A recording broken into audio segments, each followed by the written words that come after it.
An important step in the case of the man accused of killing 4 University of Idaho students. You remember this story. Bryan Kohberger is due to go on trial this summer for those murders that happened back in 2022. A judge entered a not guilty plea on his behalf. Jonathan Vigliotti is in Boise, Idaho, where lawyers on both sides are going to go head to head one last time today before the trial begins. Jonathan, good morning. And good morning to you. Today could be a pivotal day for the defense, who has argued someone else was responsible for committing these murders.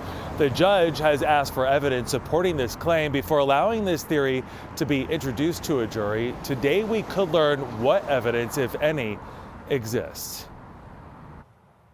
Bryan Kohberger is set to appear in court today for what could be his last hearing before his murder trial begins this summer. All rise. An Idaho judge is expected to focus today on what evidence could be presented at trial. This hearing will largely be about what is the jury going to see, what are they going to hear, and who are they going to hear from.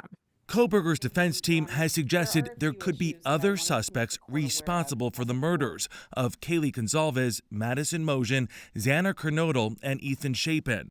In documents, they say the case is full of alternative perpetrators and that many of them can be connected to the crime. The judge ordered the defense to provide its proof of another perpetrator by Wednesday, so it can be addressed in court today.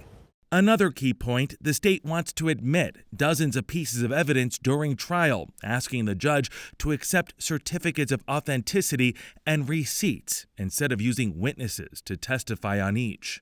The evidence includes items like Kohberger's Amazon shopping records, his phone records, a college term paper he wrote about crime scenes, and a receipt from Dick's Sporting Goods. According to documents, that's where he bought a black balaclava, the same type of mask a witness describes seeing on the alleged intruder in the home the night of the murders. Jury instructions and questionnaires are also likely to be addressed. What we want is people who can put aside any preconceived notions and look at the facts and look at the law.